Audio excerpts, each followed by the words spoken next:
But today, we're going to talk about money. Money. Every single one of you is a business person. And every single one of you spends most of your waking time trying to make more of it. That's pretty crazy. So, you spend all this time making it. Pretty important to know how it's made, right? Can anyone tell me where money comes from? Who makes it? Fed. Correct. Yeah, the feds determines how much money is created. And do you know how they actually created it? Well, let's look at the ex-federal chairman. He's going to tell us. Is that tax money that the Fed is spending? It's not tax money. The banks have accounts with the Fed much the same way that you have an account in a commercial bank. So to lend to a bank, we simply use the computer to mark up the size of the account that they have with the Fed. As a business owner, you have to find a product, find a customer, market to that customer, keep your costs down, handle an organization to make money. Hit press the button. Right? Just keep that in mind. And now, when that money's created, where does it go? It goes to the banks. So the Fed, you look at where it says Federal Reserve Bank, creates the money, then it goes to depository institutions, banks, credit unions, savings loans, loan associations. Then they loan you money for your business. That's how it works. It goes to the American public, and they charge you interest. All this interest doesn't exist. Interest. It's called inflation. But there's a very important part that I want to mention here that doesn't get talked about enough. In between where the Federal Reserve Bank gives it to the institution of the bank, that effectively is when the government loses track of that money. They do not know what happens to it. You take that money and you buy goods and services with other businesses, and at the end of the year, you tell the government, this is what I did with it. It's called taxes, right? So that's how they know what you do. Keep that in mind because that's a very critical point that I want to come back to later on. Because that is the point of decentralization. The government does not know what you're doing with their money until you tell them. And one thing the government does a lot is control. And in business, that control comes in the form of regulation. We all know regulation kills businesses. It literally kills businesses. This is why businesses donate so much money to politicians so that they can write favorable laws for them that doesn't kill their business. If you're a small business, good luck. Debt and inflation are a hindrance to business. This chart here has a national debt. If that was a stock, that's a parabolic stock. That's a stock you want to own. This is our debt. $31.5 trillion of debt. This is in May. It's over $34 trillion now. You understand what that means? That's the ballgame right now. In addition to that, what else causes bad markets, bad business, and interest? We are now paying as a country $1 trillion in interest every single year. You know the national defense budget is only $800 billion? Now, where does this all, how did this come? Like, what happened?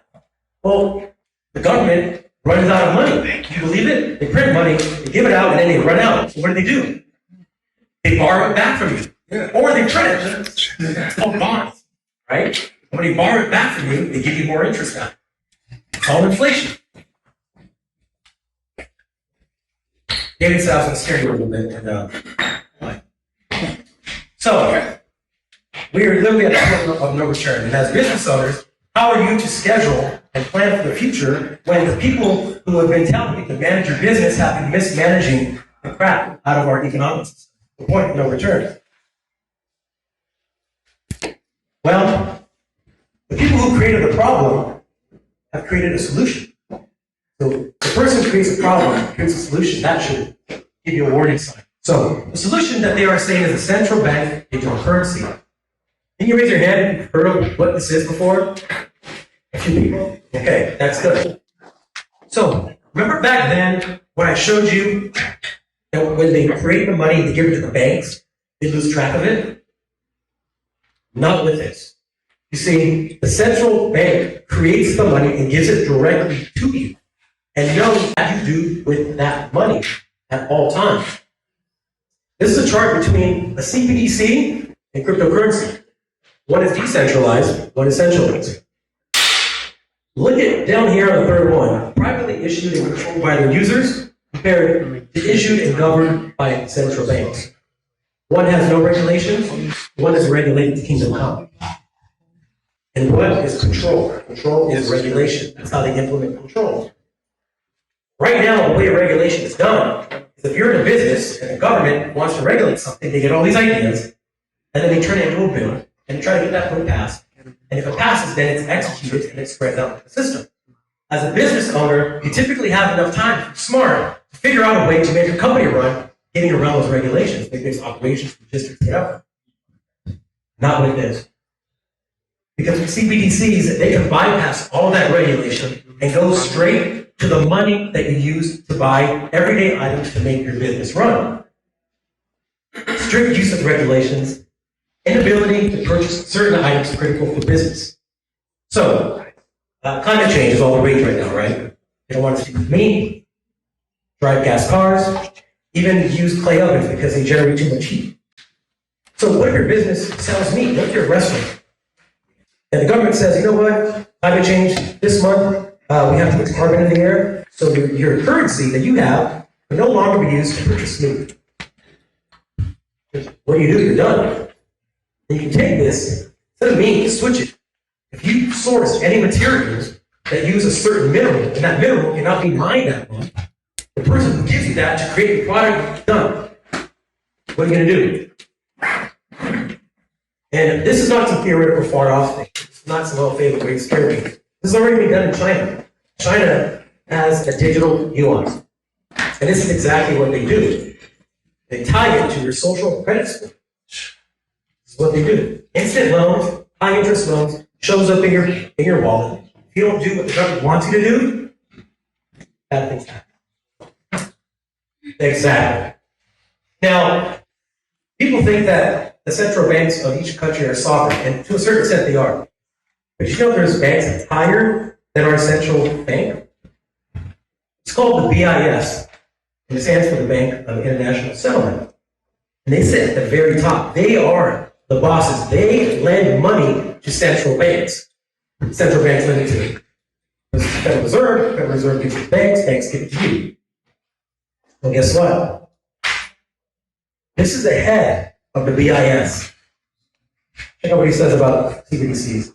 All our analysis on CBDC, in particular for the use of general use, we tend to establish the equivalence with cash. And there is a huge difference there.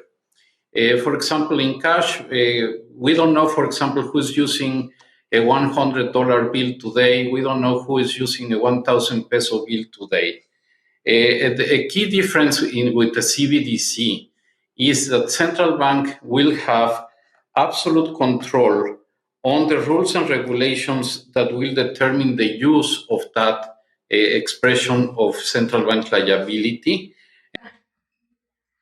Complete control. He says, we don't know what you're doing $100. With this, we will know. As business owners, this is your future.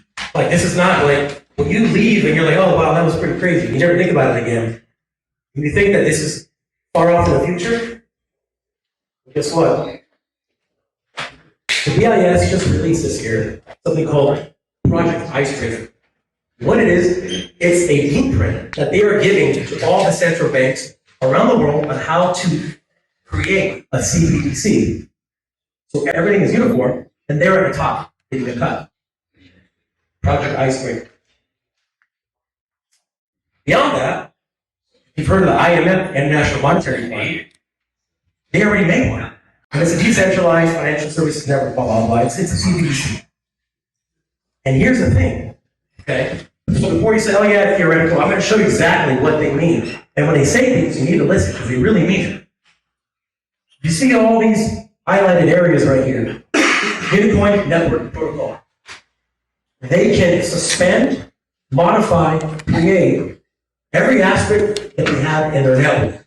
Ledgers, wallets, issuers, branches, entities, people. You are people. You are entity. Doesn't get any clearer than this. So, what's the solution to this solution? This is the happy part. Decentralized finance. What is decentralized finance? It's using emergent technologies to remove third parties and centralize institutions from financial transactions. The components are cryptocurrencies, blockchain technology, and software that allow people to transact financially with each other. So it's the same exact thing, but it's anonymous, it's not tracked, it's not taxed. So as a business owner, you can move freely and utilize your intellect to create a business without regulation. Lance, the creator of Bankheads, not here tonight, he actually made an entire book, a 30-page book, called Decentralized Finance 3.0, Path to an Financial System. It's available there. You want to check it out. It's incredible. And the last thing I want to say is that regulation stifles innovation. Stifles innovation. This is why communist countries create nothing. Because you have no innovation. You have no incentive to create things. Capitalism does not exist. But I want to leave you with these three things. If you're a business owner, the most important thing that you have is your mind and your creativity. Do not let anyone put so much regulation on you that it stifles that creativity.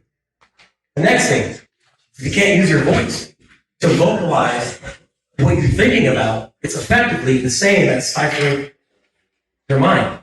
So don't be afraid to say whatever the hell you want to say. Trust me. And there's people every single day, like yourself, that reach out to me and say, I love what you are doing. I can't do it myself, but I'm glad that someone is doing it. The human soul is very hard to break. Communist China couldn't do it. Russia couldn't do it. Julius Caesar couldn't do it. We're still here. So that is my talk. There's hope at the end of the road. Thank you so much, everyone. I'm Fabian Garcia.